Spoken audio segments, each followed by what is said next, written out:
There is a specific kind of conversation that costs money. Not dramatically, not in a single transaction, but in the quiet, cumulative, behaviorally predictable way that a slow leak costs water. Unnoticed until the tank is empty, and you're trying to figure out where it all went. The conversation costs money because of what it creates, not what it reveals, not what it invites, what it creates, in the minds of everyone who hears it, and more importantly, in the mind of the person who said it. The people who win with money over a long enough timeline tend to know this, not always explicitly, not always as a named strategy, but as a behavioral pattern so consistent across independent samples, across different incomes, different backgrounds, different decades of data, that it functions as a signal. One of the clearest ones, they don't talk about it, not because they're hiding anything, not because they're ashamed of it, not because they lack confidence, because they understand, consciously or not, that the conversation changes something, and what it changes costs more than the conversation was worth. Here's what it actually costs, and why the people who figured this out tend to keep their distance from it. The first reason? Announcing wealth creates an identity that requires maintenance.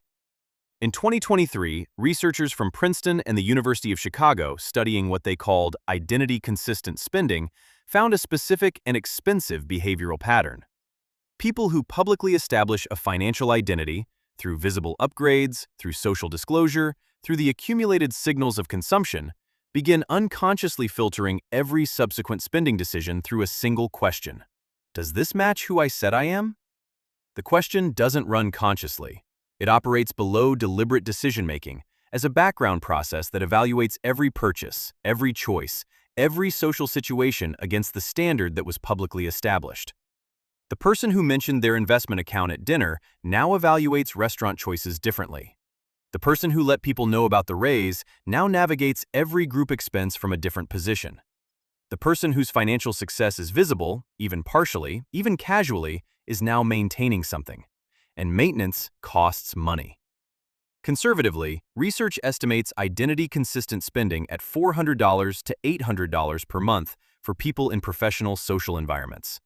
Over 30 years, at even a modest investment return, that number compounds to between $350,000 and $700,000 in foregone wealth. Not from recklessness, not from bad decisions, from one conversation that established a standard nobody asked them to maintain. The people who win with money quietly tend to have never established the standard in the first place. Not because they planned it, because they never felt the need to announce it. And without an announcement, there's no standard. Without a standard, there's no maintenance cost. The money that would have gone toward upholding a financial identity goes somewhere else instead, somewhere it compounds. The second reason, the Diderot Effect runs on visibility, not on wealth. In 1765, the French philosopher Denis Diderot received an unexpected windfall and used part of it to buy a beautiful scarlet robe, the finest garment he had ever owned. Within a year, he had replaced nearly every piece of furniture in his apartment. Not because the furniture had changed, because the robe had. Once the robe was visible, once it established a new standard that others could see, everything around it became inadequate by comparison. The desk looked wrong. The curtains looked dated. The rug didn't match. Each upgrade resolved one inconsistency and created three more. The cascade ran until he was nearly destitute. Diderot understood the mechanism perfectly. He wrote about it in precise, self-aware detail, and then kept doing it because understanding a trap and escaping it are different skills entirely. The financial version of the Diderot effect is triggered by visibility, not by spending.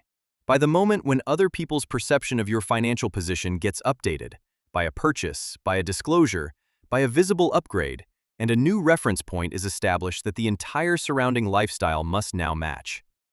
The person who tells their social circle about the bonus is now the person with the bonus. The restaurant that matched the old income feels inconsistent with the new one. The car that was fine last year feels wrong now. The vacation that was appropriate before looks like underperformance after. None of this was chosen. The cascade started the moment the information became visible. The people who win with money never trigger the cascade, not because they don't spend, because their financial information is never visible enough to establish the reference point that starts it. Their lifestyle doesn't have to match anything, because nobody knows what it should match.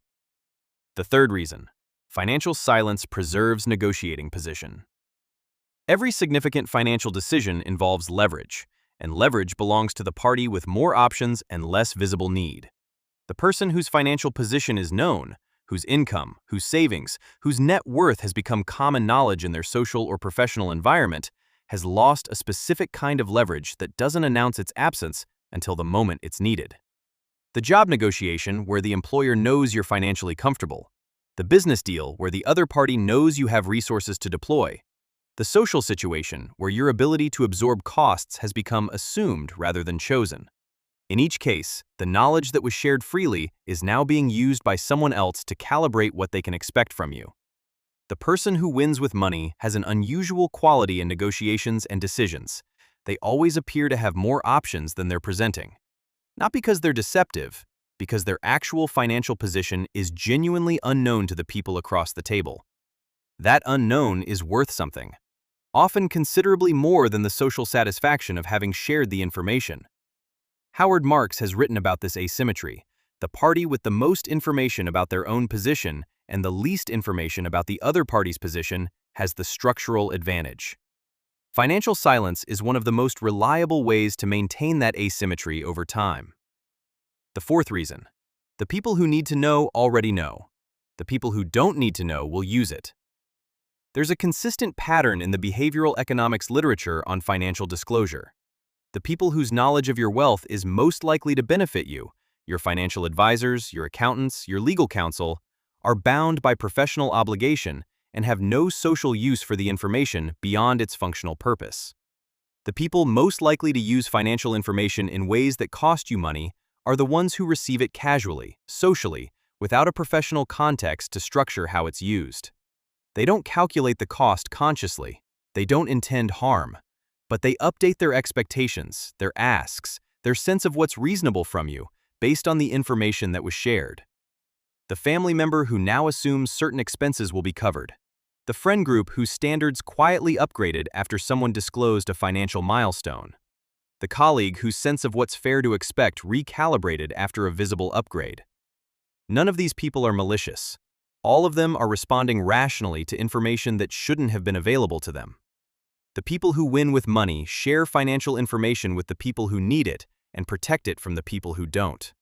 The distinction between those two groups is cleaner than most people expect, and maintaining it requires a specific practice, treating financial information as a professional asset rather than social currency.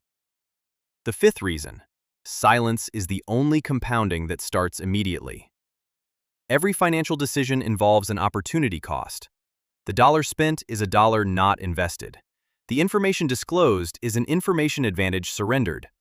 But there's a compounding dynamic to financial silence that most discussions of wealth miss entirely. When financial information is kept private, every subsequent period compounds the advantage. The social environment doesn't update its expectations. The identity maintenance cost doesn't begin. The Diderot cascade doesn't start. The negotiating position stays intact.